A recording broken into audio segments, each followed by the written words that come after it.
विषय रूपी विष का पान कर रहा है। मने रूप रस गंध स्पर्श और शब्द के चक्कर में संसार में कुछ से कुछ उल्टा पुल्टा काम कर रहा है। और ऐसा ऐसा काम करता अभी के लोग जो है, अभी के बच्चे इसी तरह का काम करेंगे। उनको पता ही नहीं है कि हम जिस सुख की प्राप्ति के चलते जो काम कर रहे हैं वो हमारे दुर्गति का कारण है।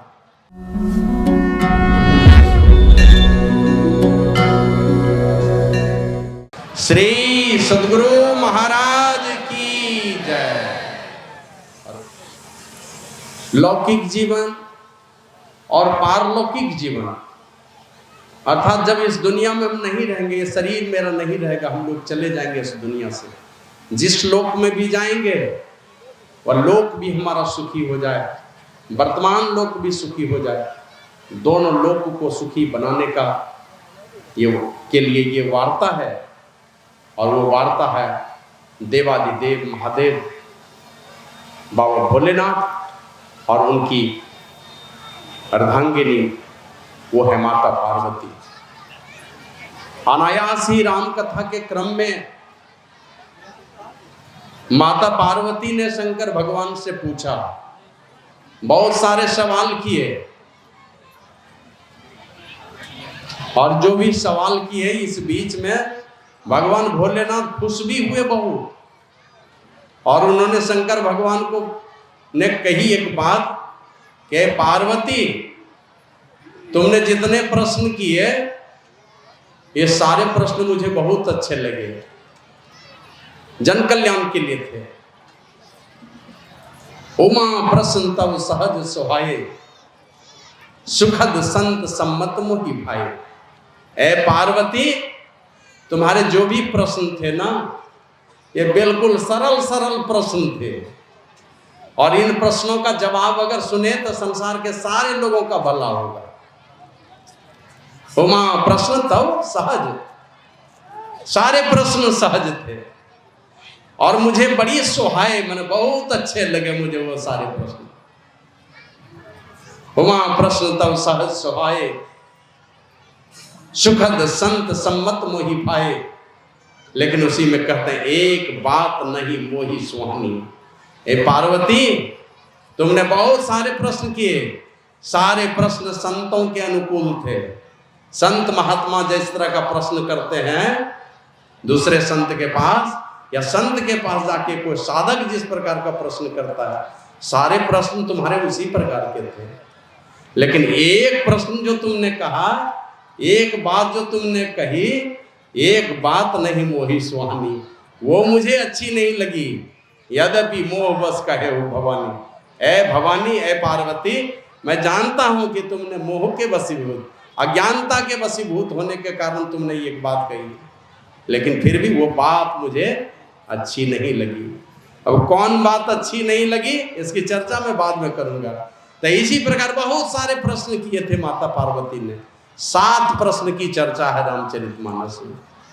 सबसे पहला प्रश्न, प्रभु जिस राम की चर्चा करते हैं, जिस राजा दशरथ के कुल में जो श्री राम आए, उस रघुनाथ जी की कथा सुनाइए हमको। उनसे कथा सुनना चाहती है माता पार्वती, उनकी कथा सुनाइए। फिर कहते हैं निर्गुण निराकार ब्रह्म, निर्गुण निराकार परमात्मा वो सगुण साकार कैसे हो गए। राम की कथा सुनाने के लिए गए हैं, कहाँ चले लेके गए हैं, क्या कहते हैं, अमरनाथ की गुफा में। और कथा सुनाने के क्रम में तो कथा सुना रहे हैं तो भ्रम पैदा हो गया, और उसी क्रम में वही पूछते हैं कि राम रघुनाथ जी की लीला सुनाइए। फिर कहते हैं निर्गुण निराकार ब्रह्म सगुण साकार कैसे हो गए। फिर कहते हैं ऋषि मुनि लोग किनके ध्यान में डूबे रहते हैं, ये भी बताइए मुझे, किनका ध्यान करते हैं। फिर ज्ञान किसे कहते हैं, विज्ञान किसे कहते हैं, योग किसे कहते हैं, ध्यान किसे कहते हैं। आप इस विषय में भी बताने की कृपा करें, और वैराग्य किसे कहते हैं ये भी बताने की कृपा करें। शंकर भगवान ने सारे प्रश्नों का जवाब भी दिया। ज्ञान क्या है, विज्ञान क्या है, योग क्या है, फिर वैराग्य क्या है, सारे प्रश्नों का जवाब दिया। फिर कहते हैं श्री राम जी की गुप्त लीला भी सुनाइए। रघुनाथ जी की लीला तो सुनाते हैं, उनकी गुप्त लीला भी सुनाइए। और अंतिम में कहा कि इतने सारे हमने प्रश्न किए, इसके अलावे भी वो भी कथा मुझे सुनाइए जो मैंने आपसे प्रश्न नहीं किए हैं, मैं नहीं भी जानती हूँ, और इसके अलावे भी अगर आप कुछ जानते हैं उनके विषय में वो भी आप बताइए। तो भगवान भोलेनाथ बारी बारी से इन सारे प्रश्नों का जवाब दिए। आप लोग पढ़ करके जानते हैं, सुन के जानते हैं कि हजारों वर्षों तक मनु और शत्रुपा ने तपस्या किए, तो मर्यादा पुरुषोत्तम भगवान श्री राम उनके घर में आए हैं, बेटा बन करके आए हैं। और उनके कौन कौन सी लीला की, उन सारे लीलाओं को आपने रामचरितमानस के माध्यम से या वाल्मीकि रामायण के माध्यम से या टीवी चैनल के माध्यम से अलग अलग महात्माओं के श्रीमुख से आप लोगों ने सुना है, कौन कौन सी लीला यहाँ पर आकर उन्होंने की। और ऐसी लीला उन्होंने की कि शायद कोई इस तरह की लीला जो बड़े बड़े राजा के घर में जो बेटे आए हैं ना, दोनों के लीला में कोई खास अंतर नहीं है। लीला में अंतर किस जगह से है, जिस दिन से वो बन गए हैं। घर में रह करके तो जन्म लेता है, छोटे घर में जन्म ले कि बड़े घर में जन्म ले, माता पिता कौन अपने बच्चे को प्यार नहीं करते हैं, कौन माँ बाप है जो अपने बच्चे को सुख नहीं देना चाहते हैं। सब दुलार प्यार करते हैं, सब बढ़िया सुख देना चाहते हैं। लेकिन जिस दिन से वनगमन हुआ है प्रभु श्री राम का, उस दिन से अंतर हो जाता है और राजा के बेटे में और प्रभु श्री राम के जीवन में ये अंतर बतलाता है। जिस दिन से बन गए, इसलिए एक महापुरुष कह रहे थे, जिस दिन से श्री राम बन गए उसी दिन राम बन गए। अगर वन नहीं जाते तो मर्यादा पुरुषोत्तम नहीं बनते। वन गए हैं और वहां जो जाकर के लीला किए, इन सारी लीलाओं के चलते मतलब सारा जीवन त्याग और वैराग्य से भरा हुआ जीवन रहा, परहित रहा, अपने सुख की कभी चिंता नहीं रही उनको, और दूसरे के सुख के लिए, संसार के सुख के लिए। और रामचरितमानस में आया है, धन्य भूप नीति जो करई, वह राजा धन्य होता है, सो नीतिवान होता है, नीति से राज चलाता है और कभी अधर्म की अंगुली नहीं पकड़ता है, चाहे जीवन में जितने विघ्न आ जाए। और वो भगवान श्री राम ने करके दिखाया। तो ये सारी लीला को आप लोग सुने हैं। फिर ज्ञान है, यह मैं हूं और मेरे परमात्मा, ये मैं जीवात्मा और परमात्मा, ये ज्ञान होता है। और जो जीवात्मा वही परमात्मा, ये भी ज्ञान होता है। शरीर और संसार के नश्वरता का भाव दिल में हमेशा तांडव मचाते रहे, हमेशा क्या कहते हिलकोरे मारते रहे, हमेशा जलाते रहे हृदय को वियोग में, परमात्मा के वियोग में, गुरु के वियोग में। संसार की कोई चीज अच्छी नहीं लगे। मीराबाई ने यही कहा, वियोग में गाती थी, विरह के मारे वन वन डोलूं वैद मिलिया नहीं कोई। वैराग्य में कि भगवान कहाँ मिलेंगे, भगवान कृष्ण को कभी देखा नहीं, लेकिन ऐसा प्यार है। उनके विरह में दिन दिन रोती फिरती थी, नाचती फिरती थी उनके विरह में। कभी हमने कहा था ना, स्वामी राम तीर्थ लाहौर यूनिवर्सिटी में प्रोफेसर हो गए, और रात को जब जगते थे, नींद खुलती थी, बैठते थे ध्यान करने, और ध्यान करने में अंदर से जब वैराग्य जगता है, देखते हैं घर में किन्हीं की पत्नी नहीं रही, किन्हीं की पति नहीं रहे, किन्हीं का जवान बेटा चला गया, या बचपन में ही किसी बेटे बेटी को खोया है, तो कभी कभी देखे जीवन के किसी घड़ी में उसकी याद आती है तो लोगों को रुला देता है। याद आ जाएगी तो रोने लगेगा, जबकि उस बेटी की याद आती है, बेटे की भी याद आती है, लेकिन कभी कभी इतनी याद आएगी कि आपको रुला देगा। तो उसी प्रकार स्वामी राम तीर्थ रात में जगते थे, ध्यान करते थे, रोने लगते थे, और रोते रोते थे कहते थे, ए कृष्ण, अरे ये काली, ए काले बादल, तूने ये काली माँ तो मेरे कृष्ण कन्हैया की ही चुराई होगी। लेकिन जाकर के उस निर्मोही कृष्ण को कह दो कि आके देखे राम की आंखों में कितने बादल और कितने वर्षा के बूंदे हैं, राम की आंखों में आकर के देखे। कोयल को देख करके कहता था, ए काली कोयल, तुमने ये सुरीली आवाज, ये सुरीली आवाज तुमने मेरे क्या कहते हैं, मेरे कृष्ण कन्हैया के बांसुरी की ही चुराई होगी, और ये आवाज तो कहीं मिल नहीं सकती है। और जाके उस कान्हा को बता दे कि राम की आंखों में कितने दर्द हैं, कितने आंसू हैं, कोई तो बता दे, कोई उसका दर्शन करा दे। इस प्रकार विरह में फपक फपक करके रोते रोते फिर समाधि में चले जाते थे। हम लोग एक बार मनियारपुर आश्रम में थे, रात को 2 बज रहे थे, तो बूढ़े मोती बाबा कहते हैं कि सरजू देखो तो ये रोने की आवाज कहां से आ रही है। रात को रोने की आवाज आ रही थी। अब उनके साथ में चले गए, अब 2 बज रहे थे रात। और जैसे गए, जब गए हैं उनके पूज्य बाबा के निवास के तरफ, तो जब निकट गए उनके कमरे के तरफ, वो जो बरामदा पर जिस कमरे में रहते थे उसी कमरे के पास गए तो देखते हैं खिड़की थोड़ी सी खुली हुई थी। और खिड़की खुली है। अब उन्हीं के कमरे से रोने की आवाज आ रही थी। खिड़की को थोड़ा खोल करके देखा, कुछ मोती बाबा ने, कुछ बाबा बैठे थे और फपक फपक करके रो रहे थे। कौन सा दुख था। हम लोग भजन के माध्यम से उनके भावना को समझते हैं। बता दी गुरुजी हो, बता दी गुरुजी, अंतिम भजन वो दिन कहिया दिखाई बता दी गुरुजी, जहिया से रौले चरण कमल में अविचल श्रद्धा जमाई गुरुजी, वो दिन कहिया दिखाई बता दी गुरुजी। फिर कहते छोड़ के कपट छल निर्मल मन से, हर्षित हृदय हर पुलकित तन से, राउर विमल जस गाई गुरुजी, वो दिन कहिया दिखाई बता दी गुरुजी। फिर कहते हैं दोष हरे वाला राउर दर्शन। है गुरु महाराज, आपका जो दर्शन है वो सारे दोषों का हरण करने वाला है। मैंने गुरु का दर्शन हो जाए सारा दोष का हरण हो जाएगा।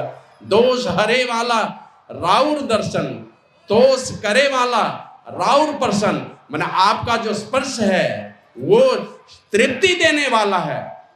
और कितनों करब ना घाई गुरुजी, वो दिन कहिया दिखाई बता दी गुरुजी। ऐ गुरुदेव, वो दिन कब आएगा जिस दिन हमारे मन में तृप्ति हो जाएगी, आपका प्रसन्न हो जाएगा और आपका दर्शन पा करके सारा दोष का हरण हो जाएगा। और कहते कहते अंतिम में कहते हैं ज्योति रूप रौरे आपन दिखा के, नाद रूप रौरे आपन परखा के, शाही के शरण लगाई गुरुजी, वो दिन कहिया दिखाई बता दी गुरुजी। ऐ गुरुदेव, कब आएगा मेरे जीवन वो दिन कि ज्योति और नाद रूप का सहारा दे करके, ये दोनों आपके दो हाथ हैं, इन दोनों हाथों का सहारा दे करके किस दिन अपनी शरण में लगाएंगे गुरुदेव, आप बता दीजिए वो दिन मेरे जीवन में कब आएगा। तो इस प्रकार की भावनाओं में बिलख बिलख करके कि गुरु की कृपा किस दिन होगी कि सारे ये संसार के सारे झंझावातों से मुक्त होकर के हम उस परमपिता परमात्मा रूपी सदगुरु से जाकर के मिल जाएंगे। तो इसी प्रकार विरह के मारे वन वन डोलूं वैद विद्या नहीं कोई, माता मीराबाई कहती। तो उसी प्रकार वही माता पार्वती पूछती है कि वैराग्य क्या है। तो शरीर और संसार के नश्वरता का भाव सदैव अंदर से हमेशा तूफान मचाते रहे। जब दुनिया का कोई चीज नहीं सुहाने लगे, वो दिन जिस दिन आएगा हमारे आपके जीवन में कुछ नहीं सुहाने लगेगा दुनिया का चीज, उसी दिन हमारा कल्याण होने वाला है। और जब तक संसार के किसी चीज का भरोसा दिल दिमाग में बैठा हुआ है, उधर की कृपा से तो वंचित ही रहेंगे। उधर की कृपा होगी, संसार को सजाने वाली कृपा होगी, लेकिन परमार्थ को सजाने वाली कृपा तो उसी दिन होगी जिस दिन ये वैराग्य जग जाएगा आपके अंदर में। बाबा साहिब स्वामी जी महाराज अपने पद में लिखते हैं, जगत का सही रूप दुख में समझकर वैराग्य मन में बढ़ाना पड़ेगा और उपकार प्रभु के सतत याद कर कर विरह वेदना को बढ़ाना पड़ेगा। मतलब उपकार प्रभु के हैं, इसके लिए विरह की वेदना चाहिए, उनके विरह में आंसू चाहिए। वे तो कहते रिझाया खूब दुनिया को, सुना बातें बना बहुतों, रिझाया यदि न अपने को, रिझा दुनिया को क्या होगा। सोच लो समय के रहते, बना लो साई जीवन को, समय जब बीत जाएगा वहाँ आंसू को क्या होगा। मन हमारे अंदर में शरीर और संसार के नश्वरता का भाव हमेशा जगा रहे। गुरु महाराज चेतावनी देते हैं, सुनिए कौन, सकल जगत के वासी। एक दो आदमी को नहीं कहा, किसी साधु को नहीं कहा, किसी गृहस्थ को नहीं कहा, केवल भारतवासियों को नहीं कहा, सारे संसार के लोगों को कहा, सुनिए सकल जगत के वासी, यह जग नश्वर सकल विनाशी। ऐ सारे संसार के लोगों, ये नहीं भारत ही नहीं, सारे देशों के लिए कहा गया है, सारे संसार के लोगों सुन लो, सारा संसार ही नश्वर है। तुम ये नहीं समझना भारत के लोग नाश को प्राप्त होंगे, दूसरे देश वाले बचे हुए रह जाओगे। तो गुरु महाराज कहते हैं, यह जग धूम धाम रे भाई। कैसा है ये संसार का धूम धाम है। धूम मना होता धुआं, धाम मना होता घर। ये संसार धुएं के घर जैसा। देखते हैं कहीं आग लगती है ना, धू धू करके मतलब धुआं ऊपर उठते हुए देखेंगे, घर जैसी आकृति बनती है धुएं की, सेकंड में भी नस जाता है। ये सारा संसार क्या है, यह जग धूम धाम रे बाई, यह जग जानो छली महाई। यह सारा संसार छलिया है, छलिया। इस संसार ने छलने का काम ही किया है लोगों को। जो कोई भी संसार को, जिसने भी संसार को पकड़ा है, इस संसार में प्रेम खोजने की कोशिश की है, सुख समृद्धि संसार में खोजने की कोशिश की है, संसार ने धोखा दिया, उसको ठगा गया है वो। और जिसने इस संसार को लात मार करके चल दिया उल्टी दिशा में, सारा संसार उसके पीछे चल रहा है। बड़े बड़े महापुरुष आए इस धरती पर जो संसार को गले लगाते रहे, संसार ने मटिया मेट कर दिया, इसी मिट्टी में मिला दिया। और जो महापुरुष इस संसार को लात मार करके गए, अभी भी सारा संसार दौड़ रहा है उसके पीछे, सारा संसार दौड़ रहा है। इसलिए हमारे अंदर में इसी को वैराग्य कहते हैं। ये भाव जगनी चाहिए। और ये भाव कब जगेगा? तो किसी दुकान में जाकर के नहीं मिलने वाला। बार बार गुरु प्रभु के चरणों में बैरागी महापुरुष हैं, जो वीतरागी महापुरुष हैं, उनके चरणों में जाकर के जब बार बार रोएंगे, बार बार गिड़गिड़ाएंगे उनके चरण, तब ये भावना आपके अंदर में पैदा होगी, तब ये वैराग्य पैदा होगा। लेकिन इसके साथ ही ये वैराग्य तब आपके अंदर में वैराग्य पैदा होगा कि नियमित रूप से वो ध्यान का साधन भी होना चाहिए। फिर आगे माता पार्वती उनसे पूछते हैं कि ये सगुण निर्गुण निराकार ब्रह्म सगुण साकार कैसे हो गए? आया है रामचरितमानस में आया है, भगत हेतु भगवान प्रभु राम धरे तनु भूप। भूप का तन क्यों धर लिया? आदमी का तन, राजा का तन क्यों धर लिया? भक्तों के कल्याण के लिए।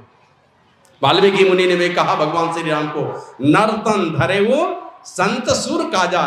ए राम जी, तुमने तो ये मनुष्य का शरीर तुमने तो देवताओं को सुख देने के लिए और संतों का काम करने के लिए, संत सुख नहीं चाहिए, संतों का काम करने के लिए और देवताओं को सुख देने के लिए तुमने ये मनुष्य का शरीर धारण किया है। और इसीलिए कहो करो जस प्राकृत राजा। साधारण राजा वाला व्यवहार करते हो तुम, वैसा ही कहते हो और वैसा ही बोलते हो करते हो, साधारण राजा जैसा। लेकिन तुम तो आए हो संतों को काम करने के लिए, देवताओं को सुख देने के लिए आए हो। वाल्मीकि मुनि वही बात कहते हैं, इसीलिए तुम आए हो संसार में। तो भगत हेतु भगवान प्रभु राम धरे तनु भूप और किए चरित पावन प्रभु। कैसा चरित किया? परम पावन। ऐसा चरित किया कि आज तक को दोहरा नहीं सका, कोई नहीं दोहरा सका। बस चर्चा मात्र करते हैं, विचार करेंगे ऐसा किया वैसा किया, लेकिन आज तक वैसा कोई बन ही नहीं पाया, कर ही नहीं पाया उस तरह का। एक एक घटना जो घटी है रामायण में, अगर पढ़ करके देखेंगे तो सारी घटनाओं में, चाहे जिस प्लेटफॉर्म पर जाकर के खड़े, जिस पड़ाव पर जाकर के खड़े, उस पड़ाव पर ही संसार के लोगों ने उनकी परीक्षा ली है। और हर परीक्षा में पास ही होते गए, फेल नहीं हुए। बहुत सारे लांछनाएं देते रहे संसार के लोगों ने, लेकिन सारी परीक्षाओं में पास करके गए। और आज तक राम की अग्नि परीक्षा, सीता की अग्नि परीक्षा हुई, सीता पास कर गई, लेकिन राम की ऐसी परीक्षा ली कि राम को फेल कर दिया। अभी भी आरोप लगाते रहता है महिलाओं का विरोधी था, तो ये था और वो था, क्या क्या बोलता है। तो हर पड़ाव पर पास करते गए, हर परीक्षा में पास करते गए।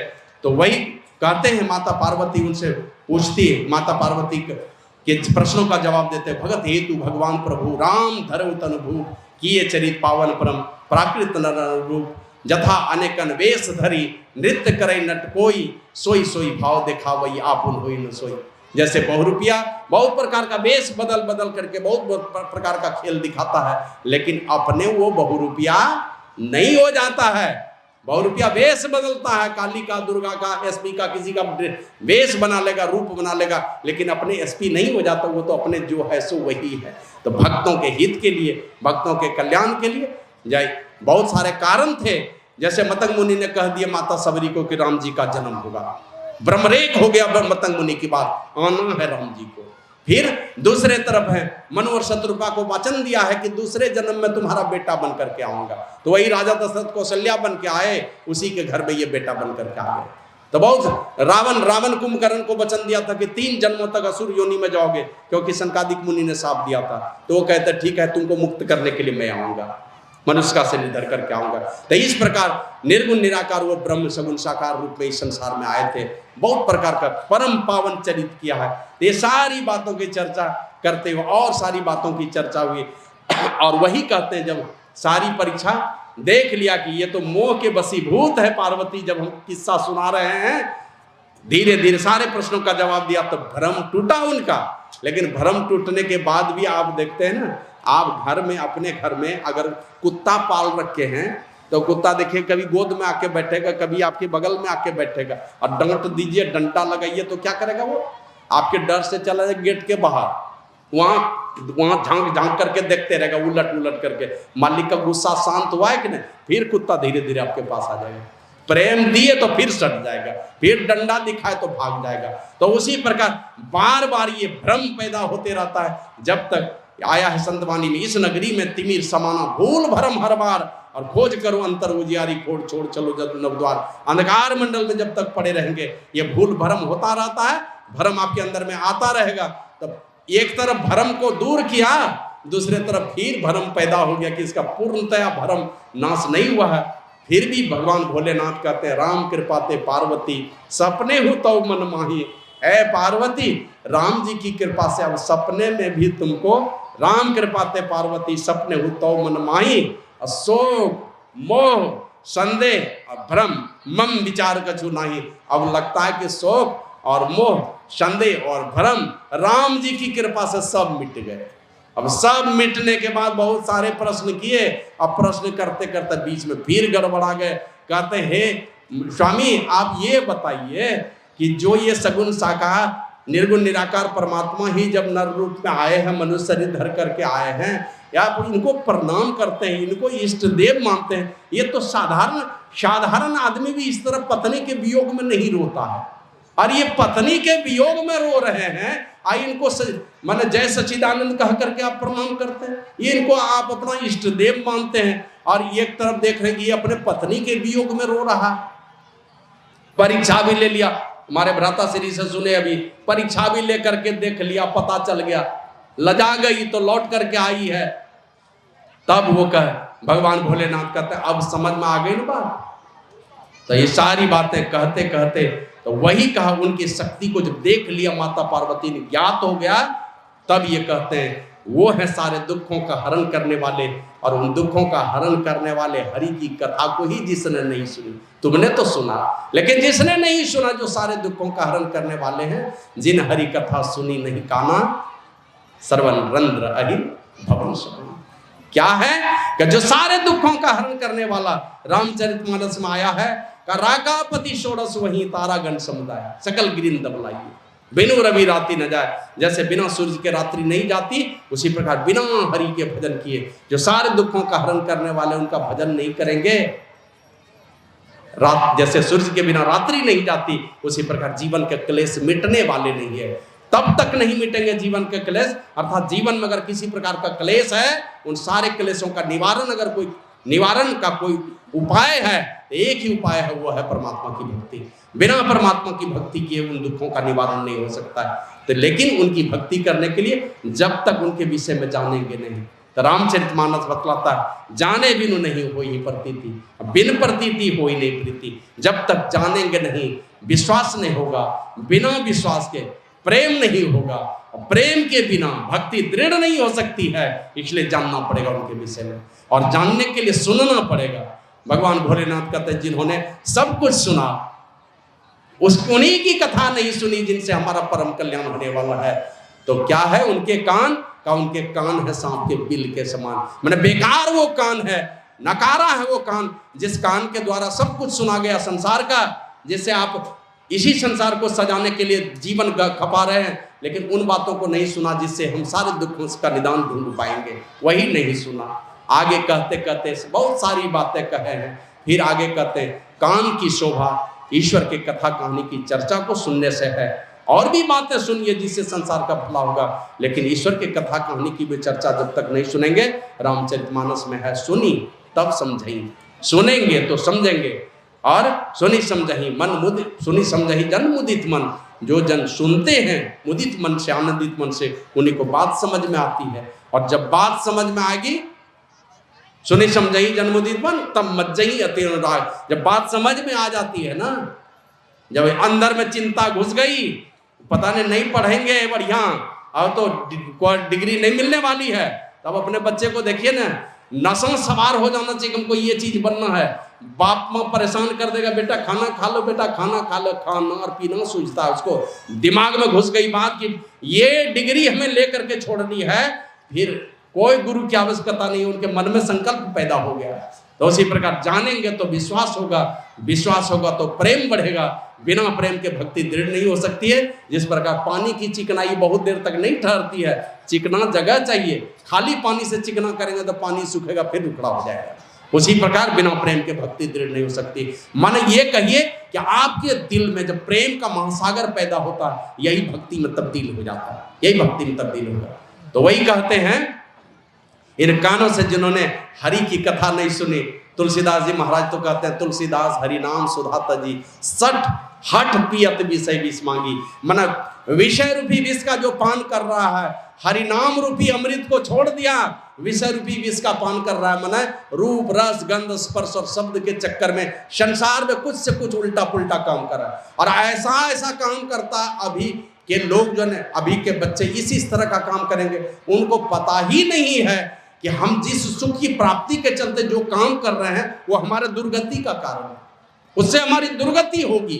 ये बात नहीं समझ पा रहा और उसको लगता है कि शायद इसी से हमारा भला हो जाएगा, इसलिए गंदे गंदे काम भी लोग करते हैं।